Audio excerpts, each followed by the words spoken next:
Hey everyone, it's Daniel Elwood and Robert Johnson, The Last Nighters, and The Last Nighters can be found on Launchpad Media, where they're always launching new ideas in your direction. Check it out at thelaunchpadmedia.com. This is episode 108 of the show. We're talking about the documentary A Leaf of Faith, and you can find the show notes and more at lastnighters.com/108. Also, if you like what we do here, you can check out our Patreon page where we have pre-show and post-show content. Post-show is called Kathleen Turner Overdrive, and if you guys are familiar with the movie High Fidelity, which we will be doing in a few weeks, you will get the reference, and if not, just wait a few weeks. Just wait longer, and you'll get the reference when we talk about it then. Anyway, we're going to have a special guest talking about A Leaf of Faith with us tonight. He is John Bush, and he has a company called Brave Botanicals. Is that correct, John? Yep, Brave Botanicals, mybravebotanicals.com. Excellent. And you are here to talk about Kratom, which is what A Leaf of Faith, this movie is by, is it Chris Hall? Or Chris Bell. Chris Bell, he's a documentary filmmaker. This is, he did Bigger, Faster, Stronger a couple years ago, and then he did this one about Kratom and the efforts for the FDA to regulate and control or even make it a Schedule 1, so like a felony offense to possess, consume, distribute, whatever. And the, I guess the backlash or the popular pushback to prevent that from happening is documented in this documentary. So it was a really good one. I enjoyed watching it, and I am glad that you brought it up because I think we'll have a very fruitful discussion as a result. So why don't you introduce yourself just real quickly? Where can people find you? And I think you might have an offer. You could do it now or at the end for our audience. Yeah, my name's John Bush. I've been an activist since 2002. Freedom and libertarianism, voluntarism is really important to me. Got into natural health along the way and really started focusing on eating right, avoiding toxins, organic food, and natural remedies for ailments. And that really stuck with me. And the whole freedom thing became more of a holistic approach, not just political freedom, but freedom from chronic ailments, chronic fatigue. Also, spiritual freedom, not feeling stressed and having internal conflict and dealing with our internal tyrants, right? Everybody focuses on the external tyrants, but we have our own little internal tyrant that we see sometimes when we look in the mirror. So that all was really important to me. And along the way, I ran a bookstore in downtown Austin called Brave New Books. And we sold books, libertarian, conspiracy theory, all sorts of cool stuff. But the books didn't really sell very much, probably because of Amazon. We also sold natural health products. And that really kept things going. And one of those products was Kratom. And we started selling that. And I took it myself, really helped with stress and anxiety and energy and focus. And then what really was captivating for me as an activist, wanting to help people and make the world a better place, was to see how it just absolutely transformed people's lives and got them their lives back, got them to kick a opioid habit, or got them to be able to play with their kids again and quit Adderall, all sorts of stuff. So I really leaned into that, and it's been very fulfilling work. And you mentioned an offer. We can talk about censorship and how the big social media and the government tries to shut Kratom down or make it harder to sell Kratom. So along the way, I decided in order to get people to try it, I would just give it away for free. So people can go to freeounceofkratom.com, freeounceofkratom.com, and just pay $5 shipping and handling, and I'll send you a free ounce to try. So thanks, guys, for having me on. I'm impressed with y'all's little video stuff and how you do the flow of the podcast. Do good work, guys. Oh, thank you very much. It's nice to hear that, and I appreciate you reaching out to be on the show. Now, you also sent me a link to your appearance on the Tom Woods show. What was that episode number? Is it 1416? I don't remember. Oh boy, I'm gonna have to find that on our show notes page, because I want people to be able to go and listen to that, because you and Tom get into a lot of the background on this, and I don't want to have to rehash too much of that because you have that one. So, if people want to know more, check that one out and listen to this one and watch the documentary and go to freeounceofkratom.com and try it out yourself as well. So anyway, we usually start off with the old Google description just as a way to kind of kick things off. So we'll go to Robert for his reaction, then we'll get your take on what Robert usually has something pretty good to say. He's like my diving catch guy. So I come out here, I start flapping my gums. I don't even know what I'm saying. And he comes in, says something very coherent, makes a good argument. So it's a good combo. I'm 50-50. We'll find out. All right. So this is a film called A Leaf of Faith. Got 7.2 on IMDb. It was made in 2018. It's rated TV mature. It's an hour and 26 minutes as a documentary. This documentary takes a deep dive into the benefits, dangers, and lingering questions around kratom leaf as an alternative to opioid painkillers. It says it stars Shane Mouse and Joe Rogan. It's available on Netflix these days. And that's really all it says. So not a whole lot of information on the Google description, but I'll go to you, Robert, for your take and the opening information you have. Well, that's not a lot to go off of. I'll say what I do know about that. This is a Chris Bell movie. And like you said before, he did Bigger, Stronger, Faster and Prescription Thugs. And I think he did one other film. But his movies have a bit of like homemade charm to them. He's always in each one. It's always him trying to like figure something out, or he has a perspective he wants to push. And he always narrates them.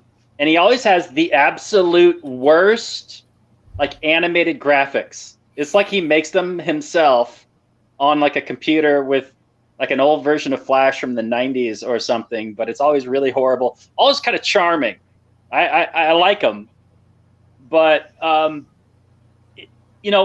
first saw Bigger, Stronger, Faster, which was he's like a chubby kid, and he always looked up to like wrestlers and bodybuilders, and he always wanted to be that strong guy. And he had these two other brothers, and it was all about his struggle to, gain mass. And then he was dealing with the aftermath after having I forget if he was taking anabolic steroids or not, but it was all about the health effects and whether or not they were, had long-term detrimental effects. And he's still kind of on, he has this perspective on the world where he sees people doing something voluntarily and they enjoy it. But he doesn't see that as necessarily a good thing. Like, he'd rather introduce some kind of force and regulation into the mix, as if that's a good way to do it. And I guess a lot of statists have this perspective on things, and we'll probably get into that in this film, where people are enjoying this thing, but also some people are abusing this thing. So shouldn't the state come in and fix it, as if the state is capable of fixing things with force?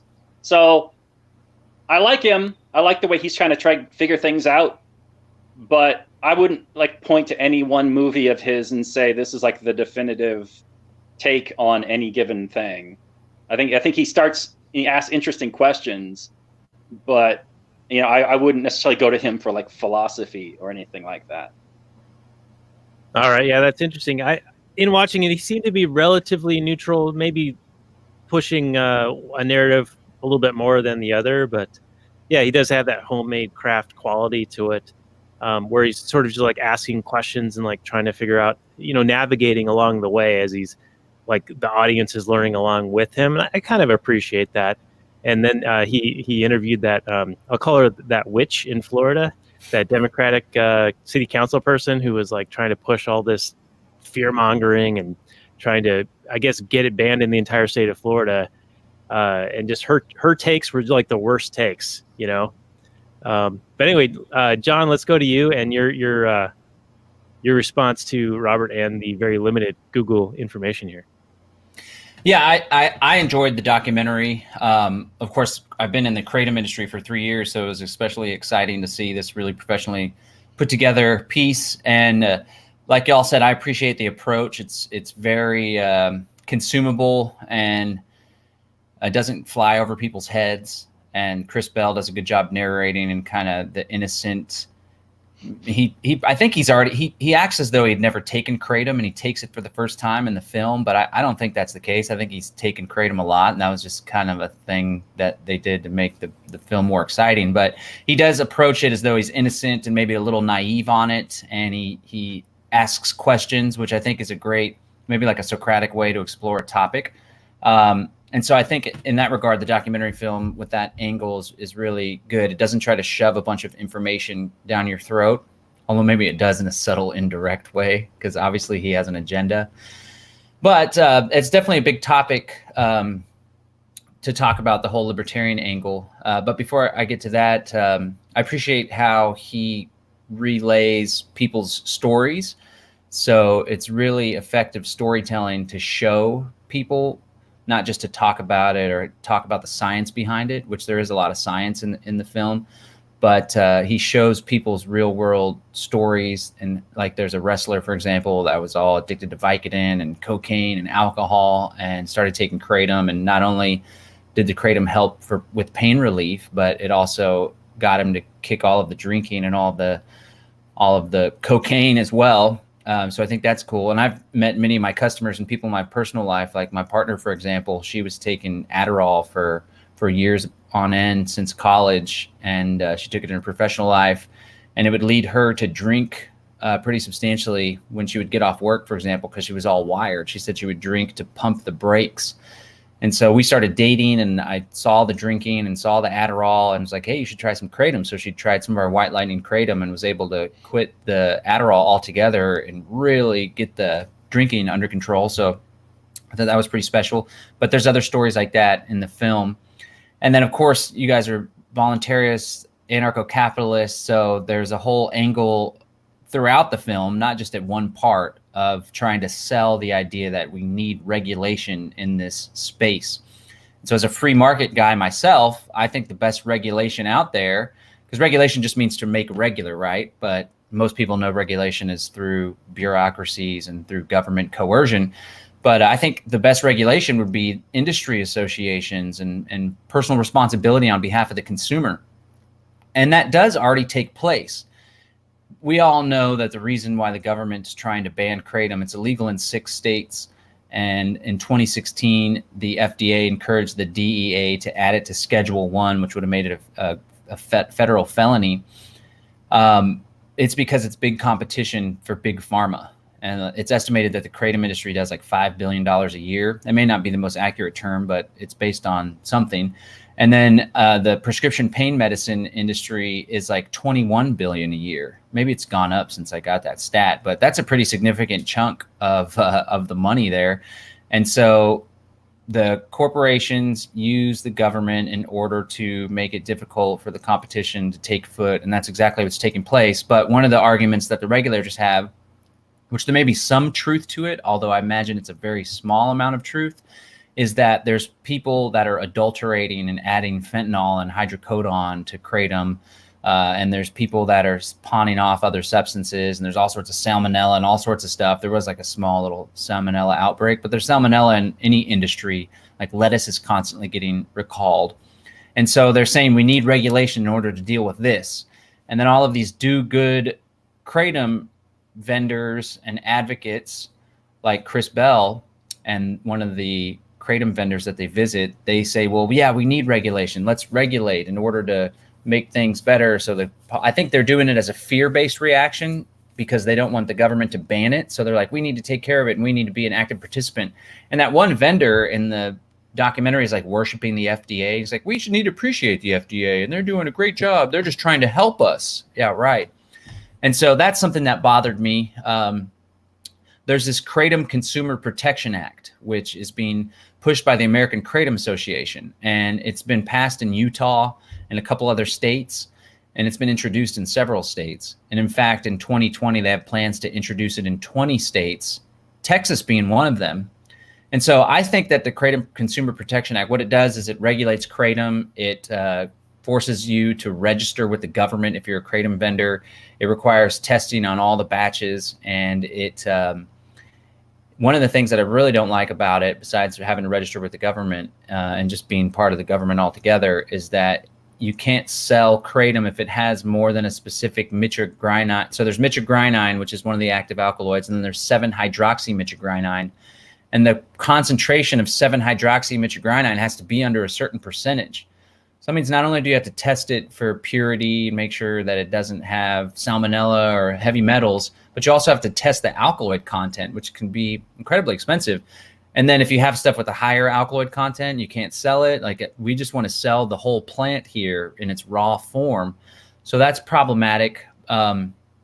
But the thing is, in Texas, we don't have any issues with Kratom or people selling fentanyl laced Kratom. Like, things are pretty smooth. I haven't really heard any stories in my own life or even happening in Texas. So I think the Kratom Consumer Protection Act may be a good thing when a state is saying we're going to ban Kratom, and it's like, hold on, we understand your concerns. And then they introduce the Kratom Consumer Protection Act. But when there's no problem at all and the government isn't trying to ban it, they probably don't even know about it, the state legislatures here in Texas, and there's no need to have the Kratom Consumer Protection Act. And again, as an anarchist, I don't think there's a need to have it anyway, but it's definitely better than having it banned because Kratom is helping so many people. So that was a huge angle in the film that I'm sure irked you guys. It irked me as well. And it irks me as a Kratom vendor, the prospect of having to register with the state of Texas. No bueno. Yeah, I totally agree with you as an anarchist. I'm like, no, but then the economic question is, well, compared to what? Compared to a full-on ban, of course it's better. And a similar compared to what is, you talked about people using this to get off opiates or Adderall or other things, like the wrestler was able to kick a lot of those habits. Even if Kratom does have any negative effects, well, compared to what he was doing before, it's a hell of a lot better than what he was coming from. So even if they discover the Kratom, if you can abuse it and it does cause some problems, like compared to what they're doing now, isn't it an improvement? Yep. Yeah, it's an example of harm reduction. And I should say, for people that want to try Kratom, again, then go to freeounceofkratom.com. If you take a lot of it and you take it every day, it can be habit forming, which is like my soft way of saying you can become dependent on it or even addicted to it. Now, like you said, it's an example of harm reduction. So I do have customers that buy a lot of Kratom every single month, like clockwork. And based on how much I sell them, I know that they're taking a whole lot. However, likely some of those customers were formerly addicted to hardcore opioids or even heroin and opiate.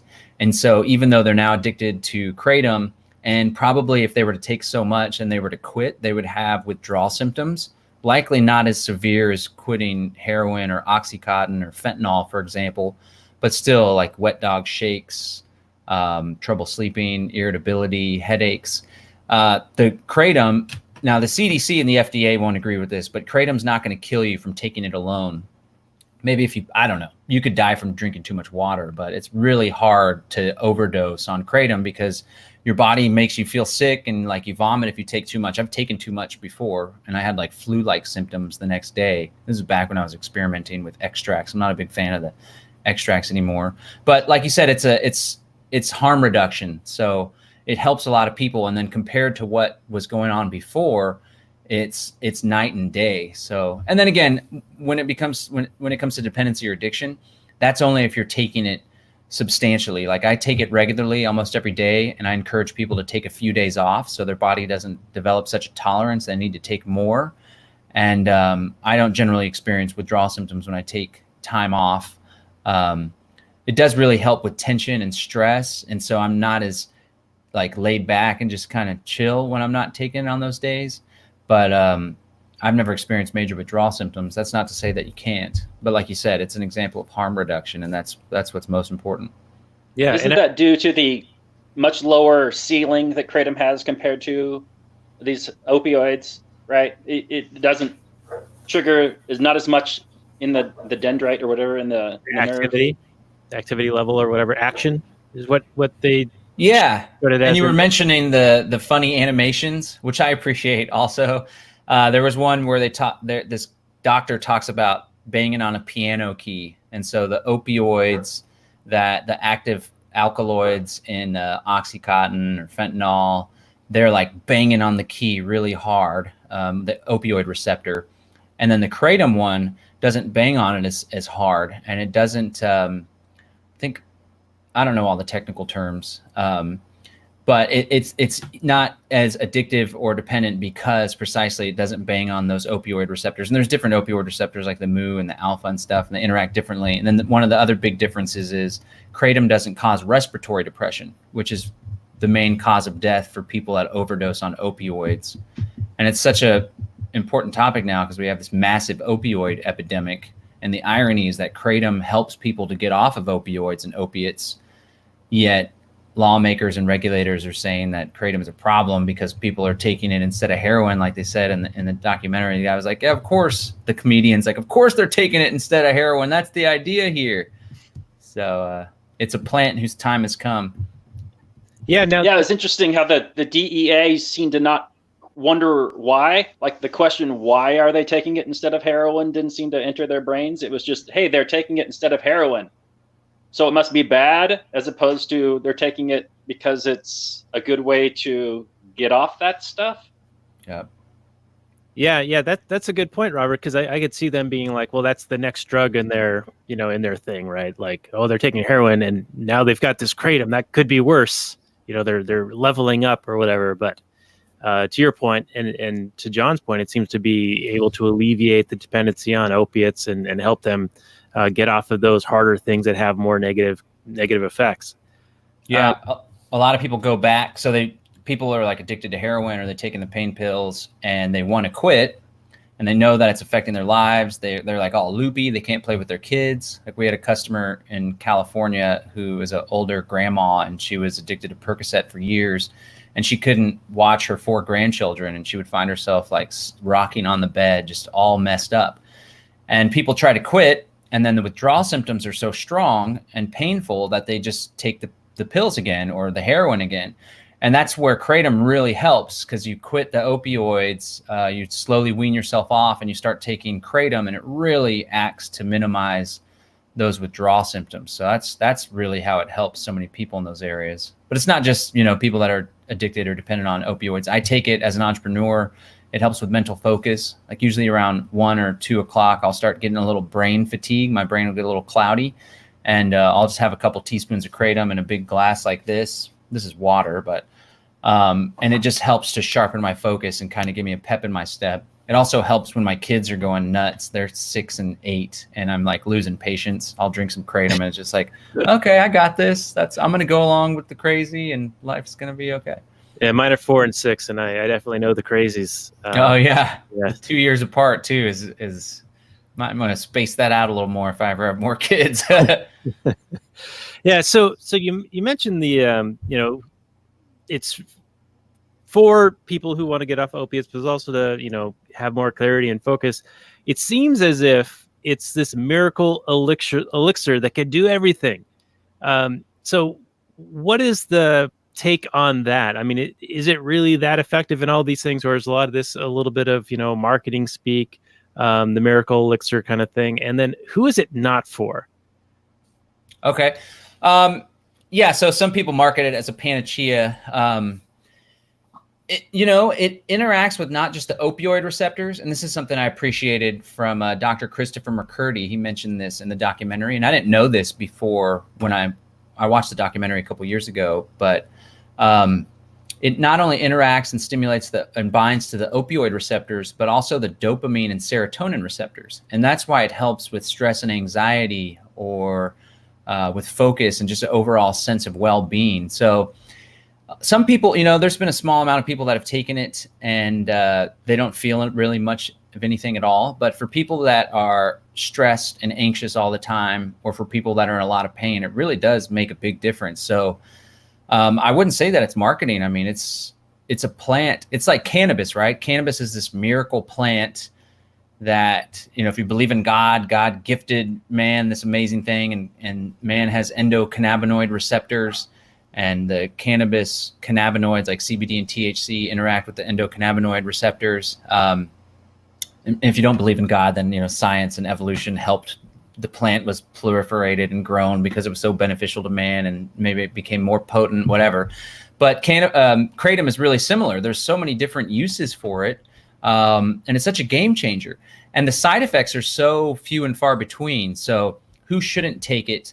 If you're pregnant or nursing, you probably shouldn't take it. And I've had people reach out to me and ask that. And I know some vendors will like gloss over the negative effects and the negative side, which is it's very small compared to other stuff. But I'm always upfront and honest. So if someone is pregnant or nursing, they probably should avoid it, again, because they are opioids. And then there were some stories recently. You never know how much of it is propaganda, but I bet there's some truth to it, where babies were being born dependent on kratom. And again, this is someone that's probably pounding kratom.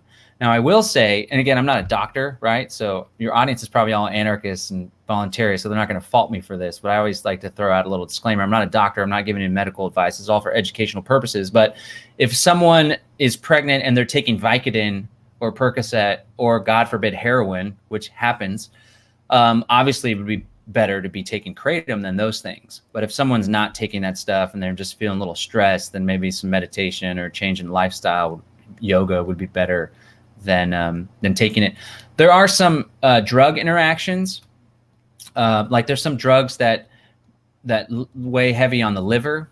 And so one of the things that the FDA said was that Kratom causes liver damage. So when I read that, I went out and did as much research as I can to actually find instances of this. And I did find a study that says when someone is taking, again, it's taking a lot of Kratom. Like this is an ounce, for example. This is the free ounce that you would get, freeounceofkratom.com. It's 28 grams. If you take just a moderate amount, it'll last like 2 weeks. There's people that take this much a day. And again, that's something that should last around 2 weeks or so. And so if you're taking this much a day and you're taking it all the time, it could weigh pretty heavy on the liver. The alkaloids, mitragynine and 7-hydroxymitragynine, like you do have an effect, right? It's subtle if you take a small amount, but it does affect your body, and your liver and kidneys have to filter all that out. So there's certain medications to be aware of. But again, Kratom's a member of the coffee family. And when you take it in small to moderate amounts, it's relatively benign. So I always encourage people, this is what I do. I get this full of water. I mix 2 good-sized teaspoons. I always encourage people to start with a 1/4 teaspoon or 1/2 teaspoon, a really small amount. And then you mix it with a thing of water like this, and you just drink it slowly. So some people do a toss and wash where you take a dose and you toss it in your mouth and you take water and swish it around. Or some people take a bunch of capsules. We also sell it as capsules. But then you have the full effect, right?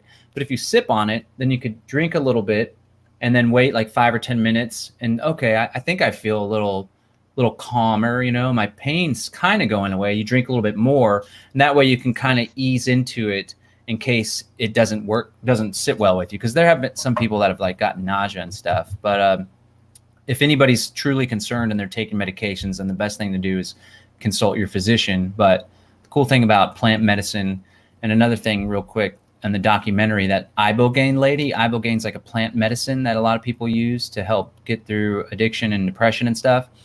Some people put it in the same camp as ayahuasca, although I don't think it's as hallucinogenic. The lady, so Chris Bell goes to visit this woman that's trying to legalize and decriminalize ibogaine. He's like, well, what about Kratom?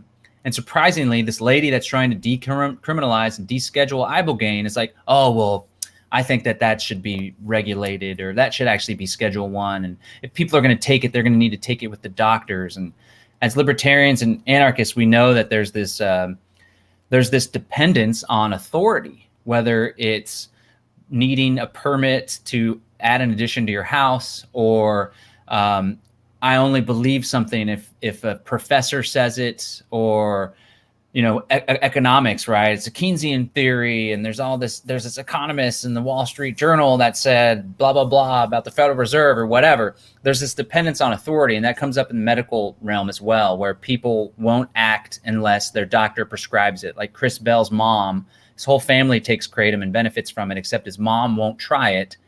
And then he's like, well, you'd try it if a doctor prescribed it, wouldn't you? And she's like, oh, yeah. So the cool thing about Kratom and other plant medicines, like cannabis, for example, is it gives us authority over our own bodies, and it allows us to experiment and to relieve ourselves through our own authority and being in touch with our own body and that connection to the plant medicine, which I think is really important.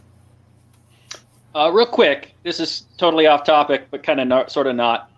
If you're only interested in the pain relieving aspects of Kratom, and you were to get like that 1 ounce pouch, you don't add like preservatives or anything to it. So what's the shelf life? Like if I only wanted to take it when I'm hurting, but I only hurt like a couple times a year, is that going to last, or is it going to go bad? Yeah, a couple things on that real quick. There's different varieties. So this is the green that you get for the free ounce, and it's the most versatile. In smaller amounts, it can be a little stimulating, kind of uplifting, good for stress and anxiety. In larger amounts, it has a little bit more of a sedative effect and can affect your body more, so it would be better for the pain. So that's green. There's also another green called Super Green Dragon, which is my personal favorite.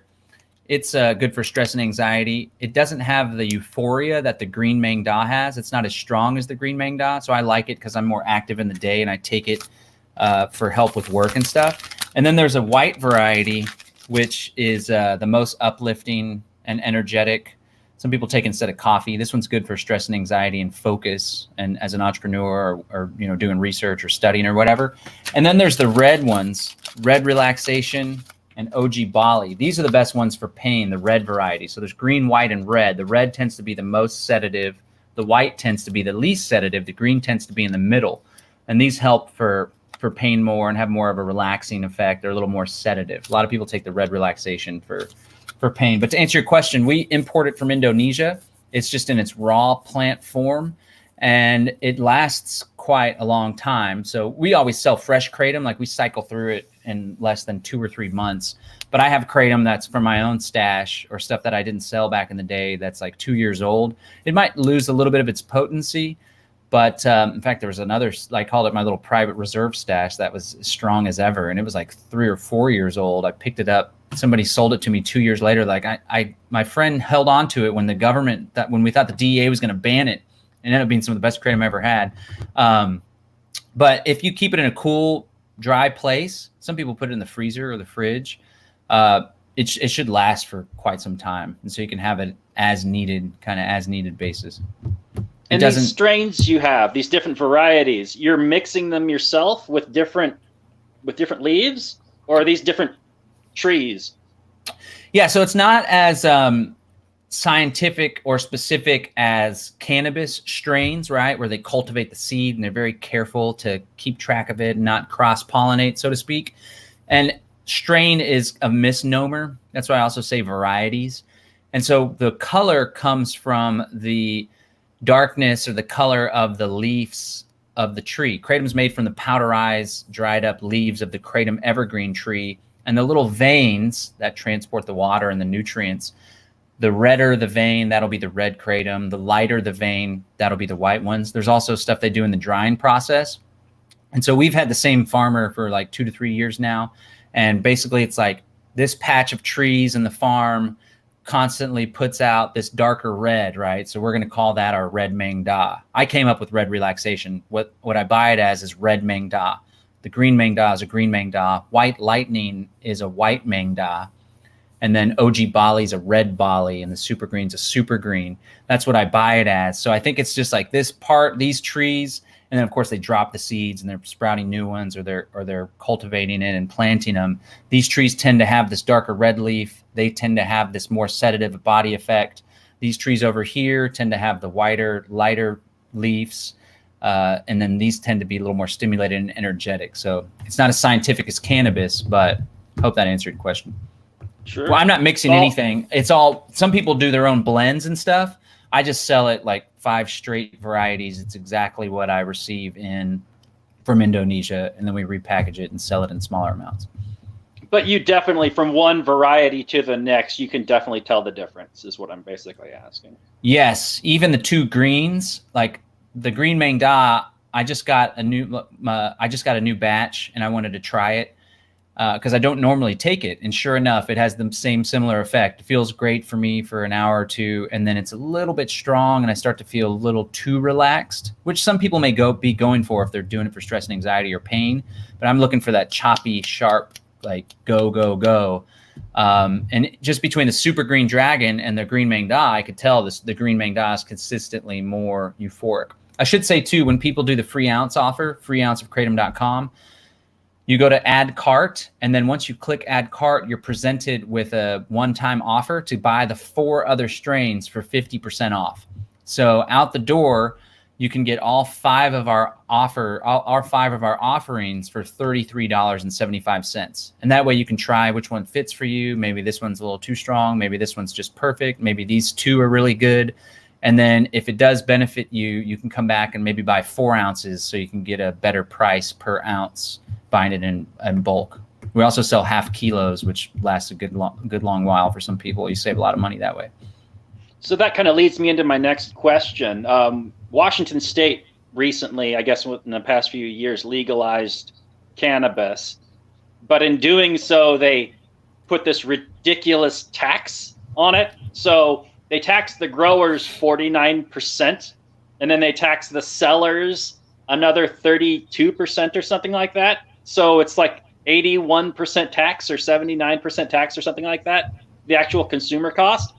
So the price is super artificially inflated. But what's it like buying Kratom these days? Is the state getting their grubby mitts all over it, or are you just collecting normal state sales tax? No, well, in the great state of Texas, which is very friendly to business, relatively so, right? They don't tax supplements and food.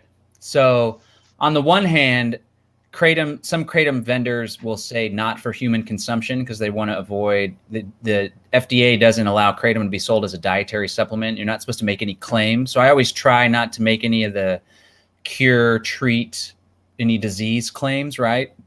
Although, I'm sure as hell talking about taking it to help you. But I guess that's a risk that I take. I also put a suggested serving size on the label. So it's a moral hazard. I didn't always have the suggested serving size on the label because I just wanted it to be like, well, someone could be taking it as foot powder or they make soap with it, right? But then I thought, wow, if I don't have a suggested serving size, someone could go in and take like 2 tablespoons to start off with, and they could feel really nauseous and feel ill. So maybe I'm putting myself at a little bit of risk because I talk about openly, and on my website, it talks about helping with pain. But at the end of the day, like, I thought the right thing to do, even though it may not be approved by the FDA or the government, the right thing to do is to let people know how much they should take. So to answer your question, in Texas, there's no taxes at all. So I don't have to collect sales tax. I have a sales tax and use permit as a business owner, but I every quarter I put a big 0 as far as the taxable revenue, which is great. In some states, I imagine they collect sales tax. The Kratom Consumer Protection Act, right? Love it or hate it, it doesn't have anything about taxing it. So maybe if it grows in popularity, as it becomes legitimized with the Kratom Consumer Protection Act, right? So it's this love-hate thing. People are going to be like, oh, well, it's regulated now. I know that every single batch is tested. I know that the government approves it now. So maybe it's going to become more mainstream. I imagine as it becomes a bigger, more mainstream industry like cannabis, everybody's smoking cannabis, right? The government will probably want to get their grubby hands on it. But for now, even the states that pass the Consumer Protection Act, it doesn't have a taxation thing. You just have to pay a registration fee to the government, maybe an annual registration fee. I don't know what it is, a couple $100. But it's largely unregulated. In the states that it's not banned, and the states that it's not, the Kratom Consumer Protection Act hasn't passed, it's just total Wild West, which as a voluntarist is how I prefer it. Cool. Yeah. Cool. Well, that reminds me of the movie, and I suppose we should talk about the movie a little bit. Whereas really one of the more infuriating interviews was where Chris was talking to this, I want to say he was a doctor, and he was very anti-Kratom, and he was concerned about what you were taking it for, and like how you were going to classify it. What you were taking it for is how you're going to classify it. And he's like, if it treats any kind of condition, and forgive me if I'm getting this wrong, he says, if it treats any condition, then it's a drug. And I was like, that's a horrific definition, because anything's a condition. So food treats hunger, clothes treat feeling cold. I mean, anything is a condition. So the whole classification of what's a drug and what's not is so arbitrary and idiotic. And it just gives people an excuse to say, well, this is bad and this is arbitrarily bad. We're going to shut this down. When, like you said before, it's really just because it's cutting in on pharma's big profits. So yeah, that was the guy you're annoying. Talking about. He was a representative or the president of the national, I think it's a natural products industry, or the natural products industry, or it's basically a lobbying firm for dietary supplements. And he has spoken out against Kratom. And what I think that is an example of slave-on-slave violence, right? So back in the day, I did a lot of traffic activism where I didn't renew my driver's license and my registration expired, and I'd go to court and I'd fight it and say, which is a true legal interpretation, but it's not going to fly for the judge or the jury, as I would find out, that if you're not engaged in commerce, which is transporting goods or persons for a profit, right? Like these big commercial 18-wheelers, or even a commercial flight is transporting people for profit, then you're not required.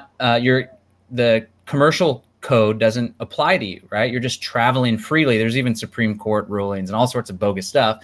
But you bring that up in court, and the jury is still going to convict you because the jury's like, well, I have to have a driver's license, so did they, right? It's slave on slave violence. So just the same, this natural products industry goon is like, well, my industry is regulated as dietary supplements, and we have to do all this stuff and pay for these licenses and do all this extra stuff. So I'm not going to let these Kratom guys fly under the radar and not have to do that. So that's what the story is with that jerk. And what he's talking about is, it's not, so hunger isn't a disease, right? Chronic pain could be considered a disease. Well, according to the FDA and the government and stuff. And so when you start talking in terms of relieving pain, so I never say like a straight disease, but the FDA has this catch-all, which is why when you make claims, you're supposed to really say nothing at all. Maybe it helps with a sense of well-being, because pain, while pain isn't a disease, pain is a symptom of a whole wide variety of diseases. And so even symptoms, if you make a claim about a symptom, it can be coupled in as a disease, and it's just all convoluted. And something the government does, like they interpret it in a way that benefits them. So that's what he was talking about there. If you're talking about, I take Kratom as for a sense of well-being, then it wouldn't be considered a quote unquote drug. But if you're like, I take Kratom for chronic pain, and he's like, oh, well, that's a medical condition, and that means it needs to be a dietary supplement, but Kratom's not approved as a dietary supplement. I did this report where I talked about this great libertarian thing where it's the way that things are supposed to operate in America. And this is bullshit, actually. It's never was supposed to operate this way. Government is supposed to operate as it does, which is like the ruling class controls everyone else and maintains their position of power and leeches off of everyone. But, you know, to talk in peachy terms, the way things were supposed to operate was a giant sea of rights with an island of privileges. So you have the right to do all sorts of stuff, and it's only a privilege if it's something that interferes with someone else's property or someone else's rights. And these are the things that you have to ask permission from the government to do. But other than that, it's assumed that it's a right. But along the way, that was actually flipped and reversed. So now you have a giant island of a giant sea of privileges with a tiny island of rights. So unless the government, the way that the government does it now when it comes to food and dietary supplements and stuff is, unless the government has expressly approved it, it's assumed to be prohibited. But the way that it should be is, unless the government expressly prohibited it, then it should be fair game, right? And so because the government hasn't expressly approved Kratom as a dietary supplement, then it shouldn't be sold as a dietary supplement. But at the same time, it's not banned. There's not a law saying you can't take it as a dietary or something that helps you medically, you know? So it puts Kratom vendors in this really tough spot. And like I said before, early on, I was like, well, I'm not going to put a suggested serving size. I'm not going to talk about how it helps people with these medical issues. I'm just selling it as a powder, and people can do with it what they please. But I decided, like, you know what? Whatever. First Amendment, I'm just sharing information, educating people, and I'll just understand the risks. If the FDA wants to send me a letter, I guess I'll shift my business practices. But for now, I'm just trying to help as many people as possible. Very good. All right. Well, while you guys were talking, and John, you are quite eloquent and you go on for quite a while. So while you're talking, I have all these like things I want to interject with, but I don't want to interrupt you. Oh, sorry. And now they're all gone. So oh no, it's okay. You've given us tons of great stuff already. Ranter. No, that's okay. I often get into little rants as well, and that's a good thing. While you guys were talking about the different varieties, I kept thinking of that scene in Pulp Fiction with Lance, and like, this is Panda, this is Chobo, this is Madman. And I know it's like, not an illicit thing like heroin, but it just kind of reminded me of that. So, we tie it to movies. But another frame of reference that Robert and I are both, if Robert remembers this book, are familiar with is a thing called Betel Nut. Do you remember this book, Robert, A Rumor of War? I had to read it in college, and I think I gave it to you to read as well. It was about the Vietnam War and how, like, if you weren't directly fighting, then you could interact with the people, and it like wasn't a negative situation.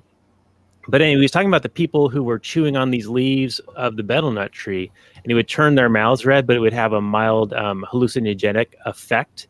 And it seems somewhat similar to what we're finding here with kratom. And, it's a natural occurring thing that people have been using for hundreds of years in Indonesia. And by the way, last week we were just talking about a movie called Gold, which was partly based in Indonesia as well. So for whatever reason, we're on a Southeast Asia kick right now. But I guess this goes back to another question for you, John.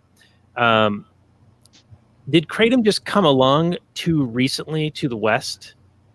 Because if it has similar effects to, say, cannabis has all these positive effects for people, and then the government stepped in and was like, well, it's competing with, something else, the hemp industry, we're going to just ban it and outlaw it and criminalize it and demonize it, right? But what of things that came before? What of aspirin or Tylenol or laudanum, which is basically heroin, or cocaine being in things like, if these things had come along, if kratom had been around for 100 or 200 years in the U.S., would it be a regulated thing? Would it just be a normal thing that people just have, like vitamin C or coffee?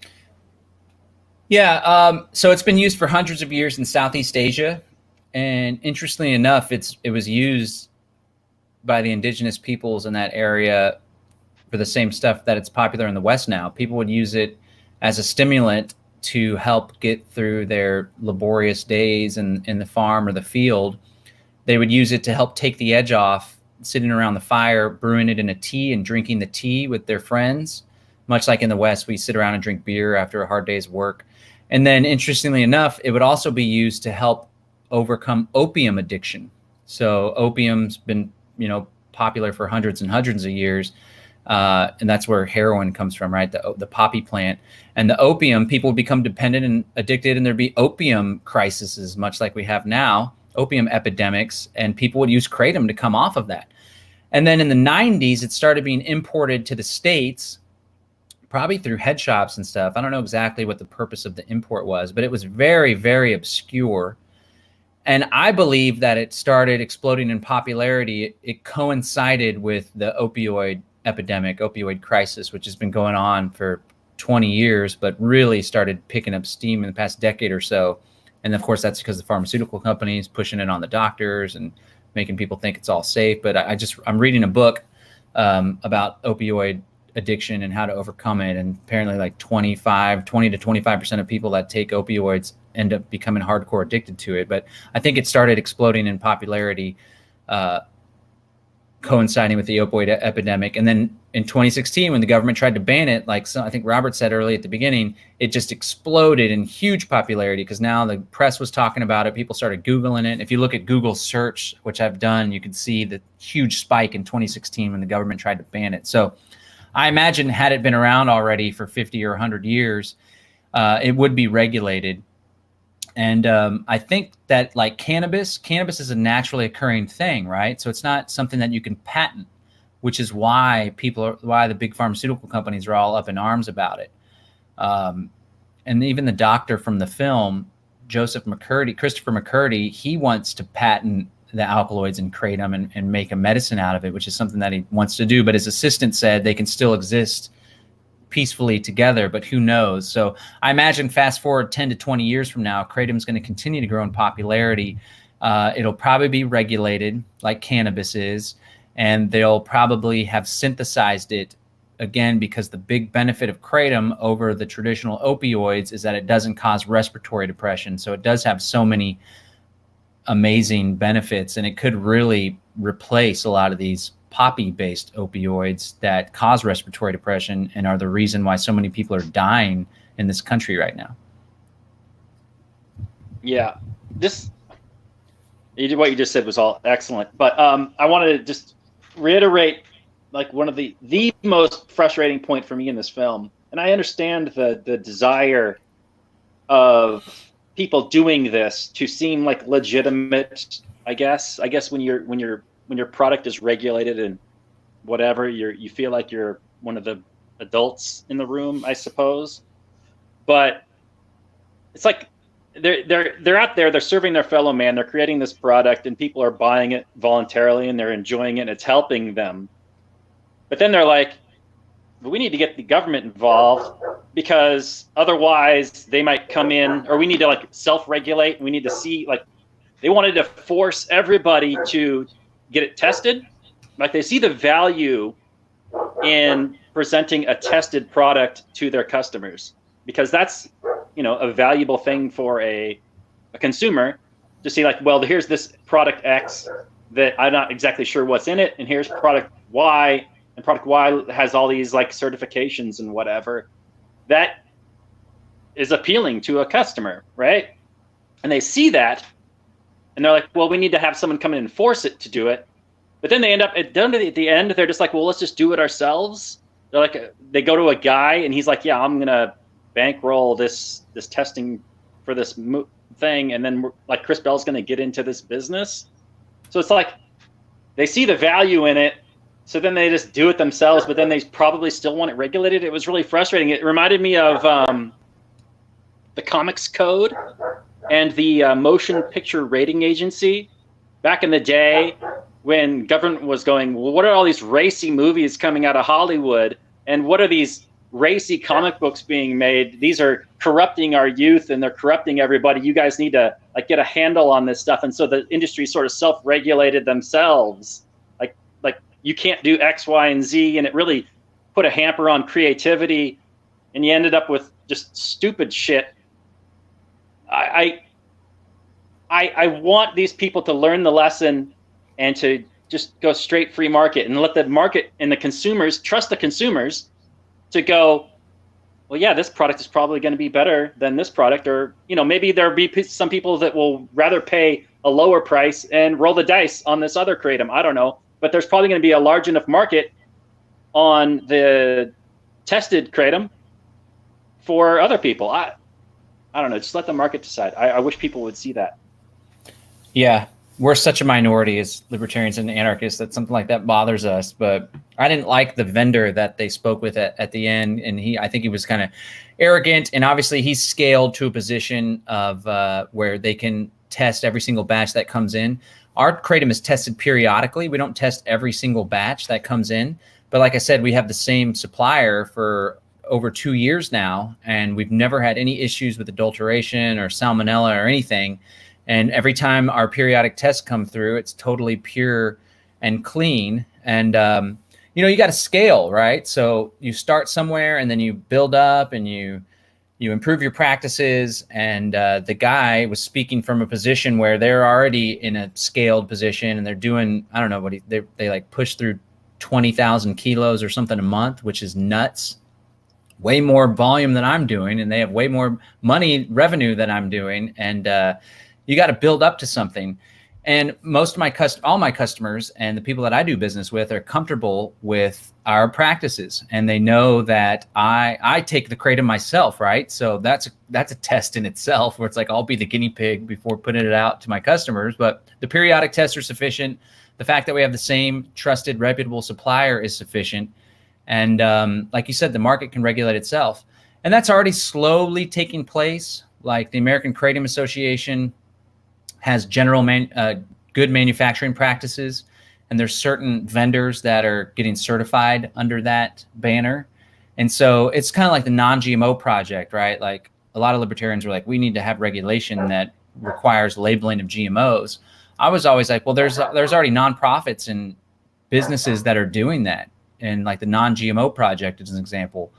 So we don't need the government to do that. We can do it on our own, and there can be industry associations, and there's value in that in and of itself, but not everyone sees it that way, unfortunately, and we're the obscure libertarians that are making an issue out of it. A lot of people are comfortable with the government when they should really understand that it's a big fraud and it exists to benefit the big corporations and big companies at the expense of the competition. Yeah, and a lot of times they want standards to be all or nothing, right? Everyone must play by the exact same standards no matter what, and that's like a protectionary measure for the entrenched interest. You see this all the time with regulatory capture. Public choice economics tells us that if it's going to be a distributed small, minor cost among many people, but concentrated benefits, then you're going to have this what do you call it, like a disparate amount of power or influence or effort into changing something. And so you see this because government exists and is there to be captured, that's why these things can become such terrible situations. And just to like highlight some of the further study on this regarding consumer protection, Bob Murphy is great on this. Robert P. Murphy. I've got a lecture about consumer protection I'll put up on our show notes page. I've also got things from Mark Thornton about drugs and whether they should be legal or not from an economics standpoint. So I'll put something like from that up. Also, Robert Higgs in his book, Crisis in Leviathan, or it could be Against Leviathan.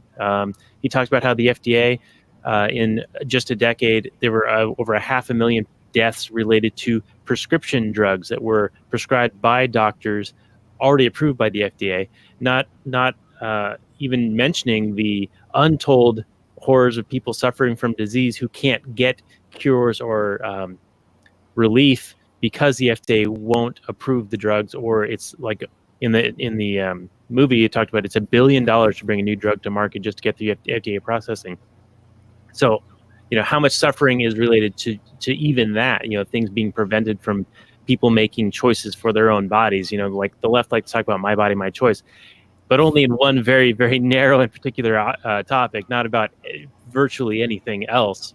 And then Tom DiLorenzo, he's also really good about the cronyism and protectionism. So I'm going to post a bunch of stuff on our show notes page at lastnarrative.com/108 related to that.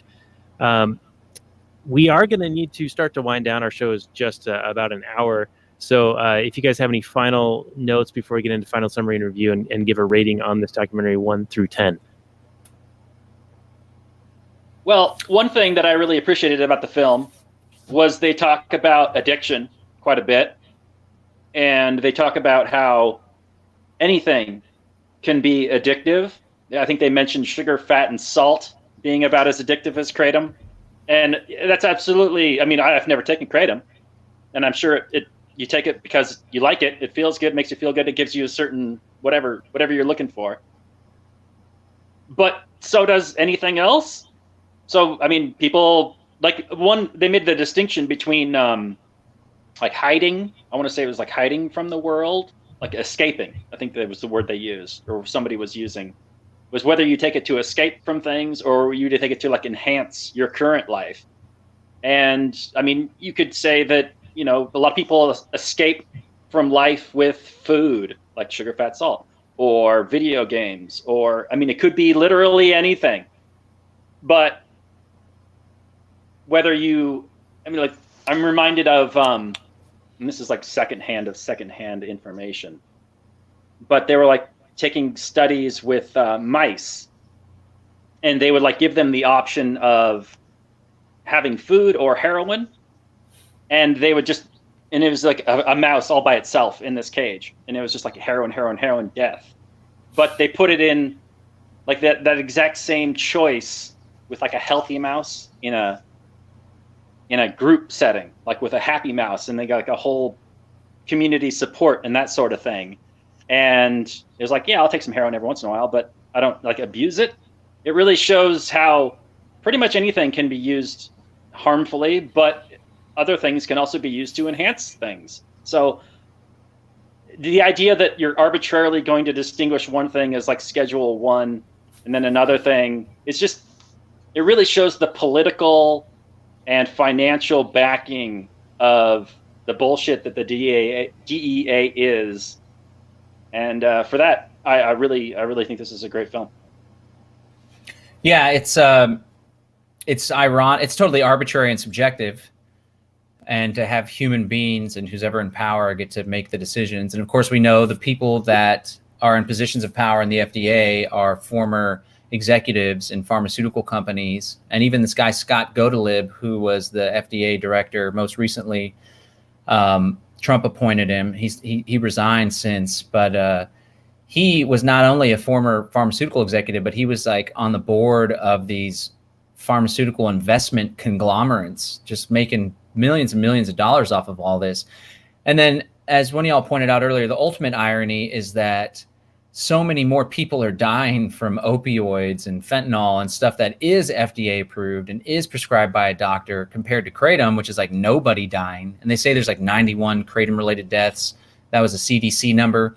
And then it turns out that all but 7 of those had other stuff in their system, like heroin and fentanyl. And then some of those 7, like one person was shot. And again, it's highly unlikely that people are dying by taking Kratom alone. But what's really unsafe is the stuff that is approved and the stuff that is regulated. So it's all arbitrary. And I wish more people, I think more and more, I feel optimistic about the prospects for liberty in the future because, especially because of the internet. And like we saw with Edward Snowden and the whole Big Brother thing, that used to be like a weird conspiracy theory that the computer's watching you and your phone's listening to you and they're tracking all your emails and stuff. And now it's truth and everyone knows that. I think more and more people are starting to see through the veil of legitimacy that the state has as they continue to just do so many horrible things, both Republicans and Democrats. And I'm hoping that more and more people will see the light of day and see through this FDA stuff. And I know that the cool thing about Kratom, and again, as I talked about earlier, like the masses don't ever change history. So Kratom isn't a remedy for the masses to take. It's a remedy for people that are fed up with what their doctor's prescribing not working. It's a remedy for people that don't believe the CDC press release. It's a remedy that for people that don't get their news from CNN. It's for people that think outside the box. And that gives me hope. And so it's just a matter of time, I think, before more and more people see the light. And if they don't, then, you know, we can just do our own little thing in our own little communities and we can help each other out and the masses can just watch TV all day and vote. But if people want to try Kratom again, you can go to freeounceofkratom.com and you'll get one of these right here. Normally it retails for $15, but you'll get it for free. All you have to do is pay $5 shipping and handling, and you can try this. And then you're presented with an opportunity to get our 4 other strains for 50% off. So for $33.75, you can try all 4. And maybe one of them suits your fancy, helps you with stress, anxiety, focus, pain, relaxation.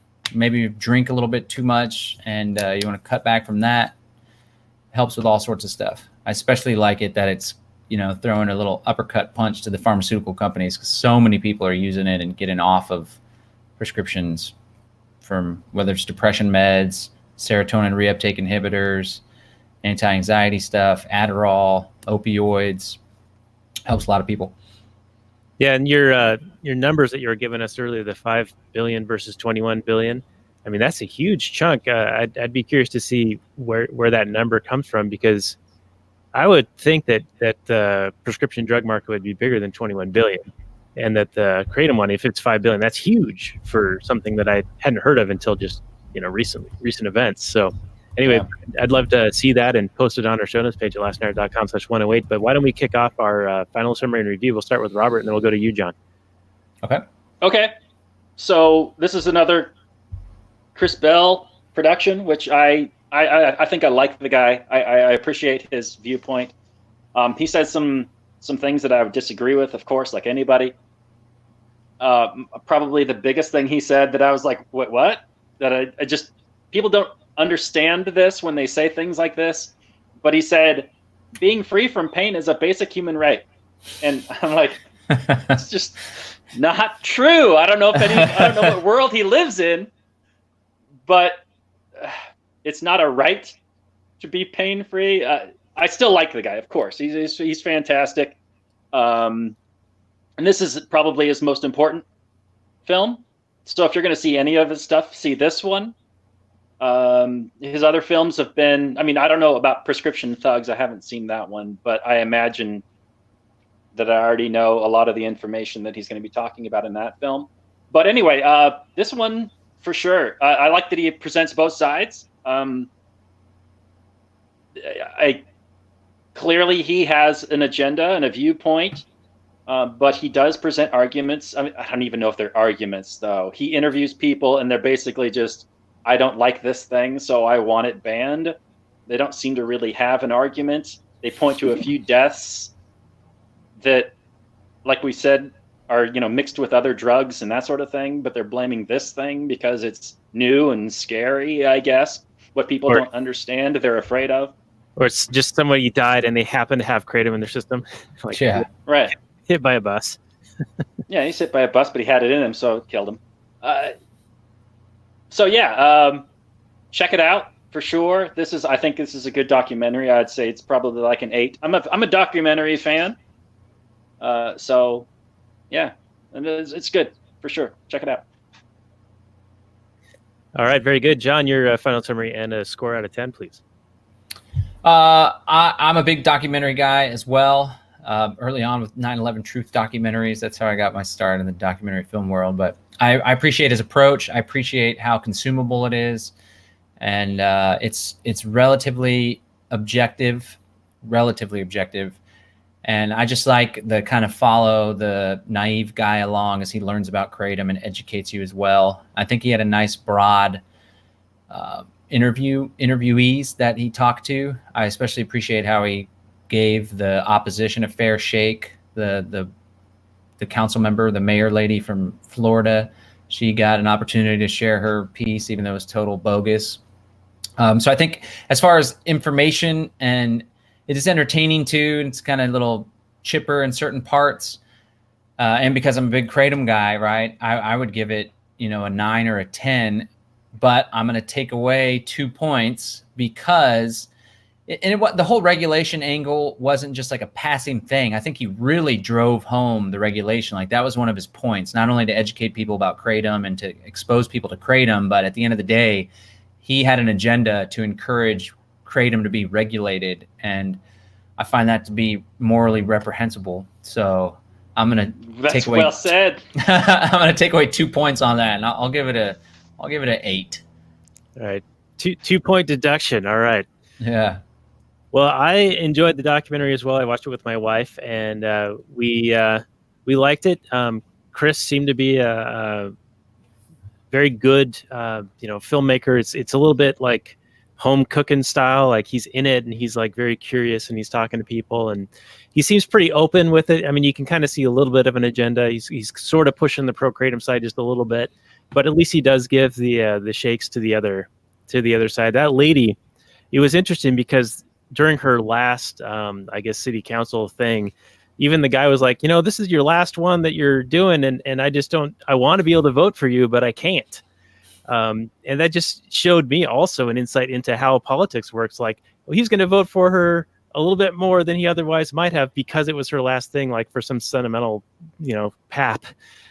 Just highlights how ridiculous politics can be. But on the other side of it, because of social media and new media, podcasts, Joe Rogan, the word got out that the FDA was going to do something to impact the people who are using kratom, and they were able to push back on that. So I think that was also a big portion of the story that maybe we could have talked about a bit more on this, but I definitely recommend checking inside because you can kind of see how, as an anarchist, I don't want to partake in the political arena, but there are people who do, and Ron Paul was one who was using it as an educational platform. There's the LPMC,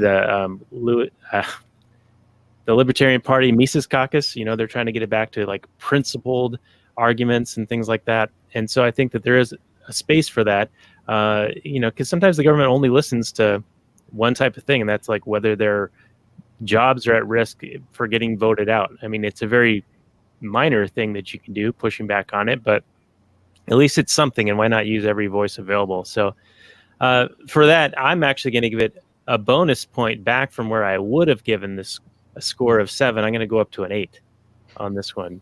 So one takes away, the other gives. Three-way tie. Three-way tie. All right. So this was a Leaf of Faith. This is episode 108. We all gave it A's. Check it out on Netflix. Next week, we're going to live, die, and repeat for Groundhog Day. We're going to invite back Jack V. Lloyd of the Voluntaryist comic book series to talk about The Edge of Tomorrow, starring Tom Cruise. It's going to be a blockbuster for that one. And we did Groundhog Day a couple of years ago, and this is, he goes through the same day again and again, just like Bill Murray does in The Great Groundhog Day. So I thought it was relevant to do that for the Tom Cruise film. So we'll be doing that next week. John, your company is Brave Botanicals, and people can find that at what's the link again? And then one last time on the, it's like an infomercial here. Where can people get their free Kratom?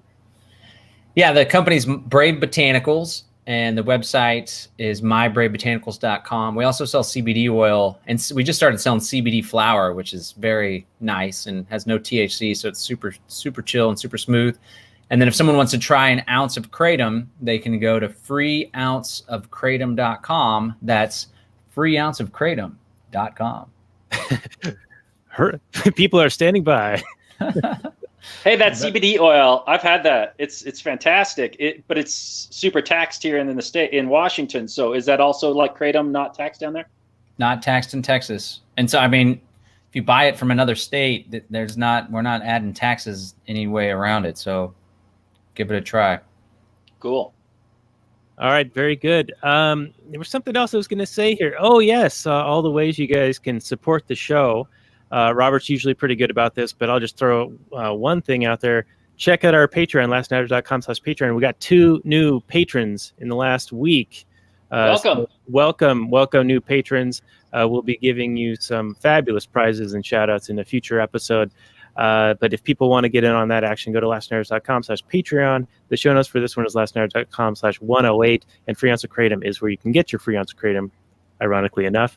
Robert, anything else they can do before we get into the Kathleen Turner Overdrive, which is a little bit of bonus content we'll do right after this? Well, you can tell a friend about the show. You can buy a T-shirt at Trupster.com. I've been getting a couple sales lately. It's been fantastic. You can leave a review on Apple Podcasts. You can subscribe to our YouTube channel. You could share our videos. You could leave a thumbs up. You can do any of those things and more. But the main thing is use your own creativity and ingenuity. If you really think the show is good and worthwhile, tell a friend. Well said. All right. Well, thank you, John. I hope you can stick around for a little bit longer. And we will say goodnight from last night, everyone.